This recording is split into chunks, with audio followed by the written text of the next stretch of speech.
Hello everyone, so earlier this week I started and yesterday I finished As Dusk Falls. This is a brand new narrative driven game developed by Interior Nights and published by Xbox Game Studios. I played this on PC through my Xbox Game Pass extension. You'll be able to find it of course too on an Xbox console itself. But this game took me about 6 to 7 hours to complete. There's 6 chapters in total split up in between 2 books, and yet each chapter is around 45 minutes to an hour long, depending on, of course, how long it takes you to make the decisions, things like that, how much you want to do the exploring and whatnot when it gives you the opportunities to do so. So yes, without further ado, let me get into my review for As Dusk Falls. So again, the gameplay of As Dusk Falls revolves around interactive storytelling as well as novel techniques to basically gauge consensus among players for pivotal narrative decisions. You can play this cooperatively with friends through like its multiplayer modes or just a single player. Single player is how I did it.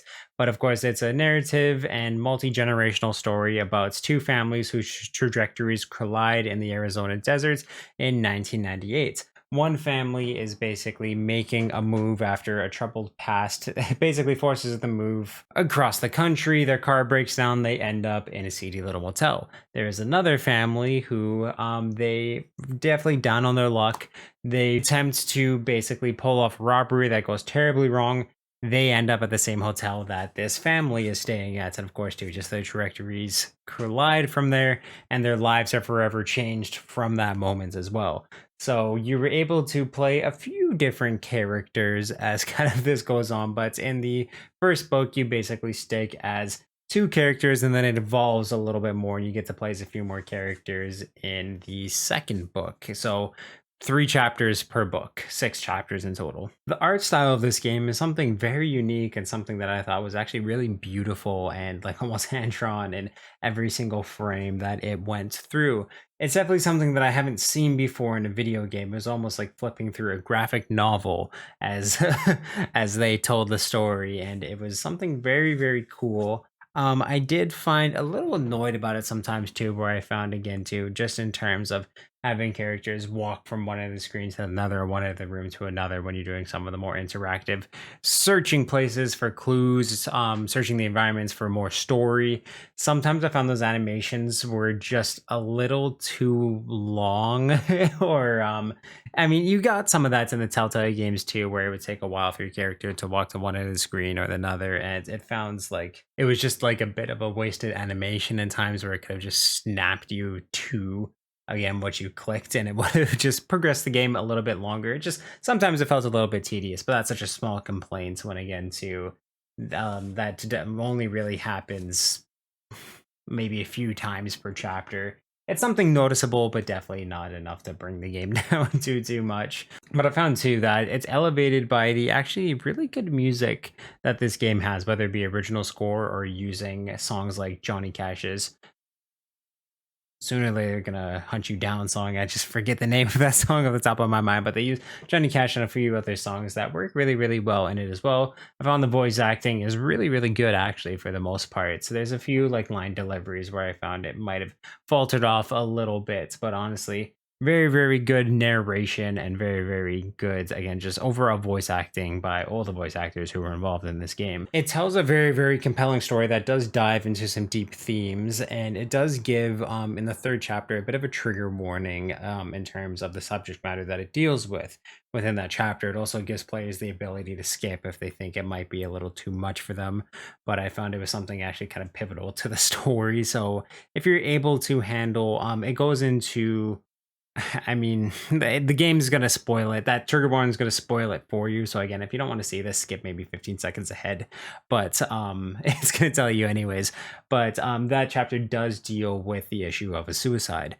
And again, too, I do feel like that narrative is something very, very important to the story, to the characters, especially shaping one of the main characters that you play as within the game. So I wouldn't recommend skipping it. I think it's something, again, too, it is tough subject matter, but it's something very important to the narrative, to the story, and again to just your understanding of these characters depending on the choices that you're going to make. But again too, it's something very, very impactful in the story. But again too, just the choices in this really, really matter, especially in the first half of the game. I find that watching other people. Well, I did my playthrough, and of course, too, I'll have my playthrough linked on the top here.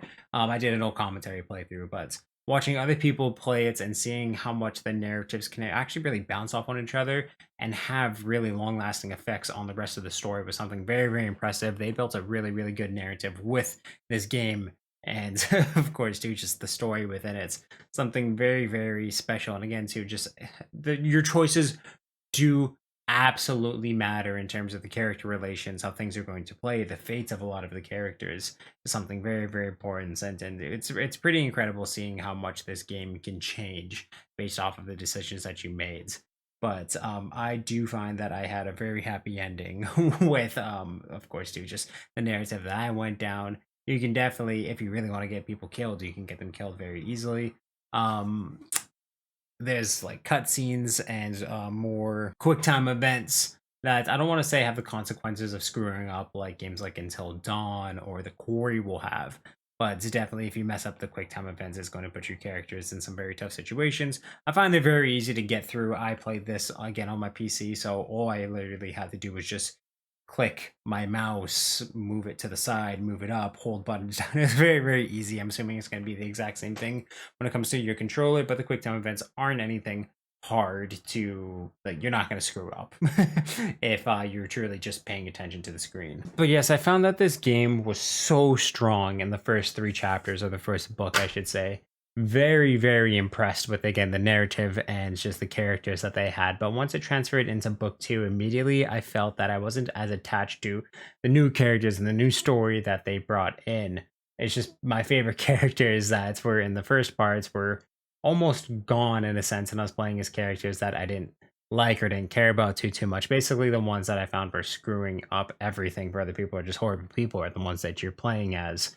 There's one character who, the main one, kind of sticks throughout the entire narrative, who, I mean, you can make him a shithead if you want, but I found that his choices were actually very impactful in the way that I was able to shape his story with characters from the first book was really, really well. And again, to help me like him more and kind of drive my passion for the second book a little bit more. But I did find that it faltered in a lot of places. A lot of the story events, and of course, to just evade, just I found a few times in this game, even in the first chapter, there were a few things with the police in this game that I'm just gonna say were so over the top, and just it's really hard to imagine it ever going down the way it would have. It's just really unbelievable in a lot of ways, and I found a lot of that just was bolstered and carried over in the second part of this. I just, again, wasn't as intrigued or drawn into the second book as I was in the first one. I found too that it's with the ending that I got to wrapped up really, really nicely, and I liked it.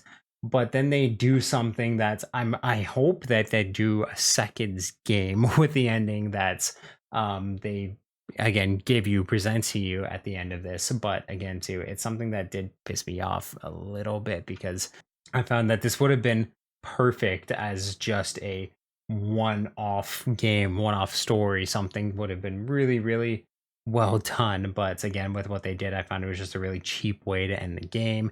If they don't do a second, especially if they don't make a second game out of this, I definitely will play a second one if they do it. But again, too, I just found it was a really cheap way to end the game, and something that, again, too, just didn't really drive my passion or interest for it too much. So really, with everything taken together, I was really, really enjoying Until Dusk Falls. I was thinking about giving it like mid-8s to maybe even a 9 if I wanted to be really generous. But at the end of the day, I'm going to have to give it a 7.5 out of 10. If you have Game Pass, I do highly recommend playing this one, especially if you like, again, more of like the Telltale, your choices matter, cinematic story games like I do. They're very, very fun. Again, too, I really like when they matter, but when your choices matter, and they really do in this game. So I would recommend it if, again, you have a Game Pass and you're able to pick it up for essentially free, or just the price of a Game Pass subscription. But of course, if you played as Dusk Falls, please let me know what you thought about it in the comments down below. And if you like this review, definitely give it a thumbs up, and you can check out everything I do on this channel. I'll link some playlists up top here for convenience sake. Thank you for subscribing and clicking that little bell so you know when I upload new videos. If you want to check out, of course, the description of this video, and of course my channel bio, there's a link to the Media Mountain, which is my Discord, where we talk about movies, video games, comic books, TV, pretty much everything that's awesome in this world. So you can definitely join that amazing community, help make it even more amazing than it is already, and just awesome, guys. Sky blue eyes, I see a world behind them. No more time, sinking into the silence.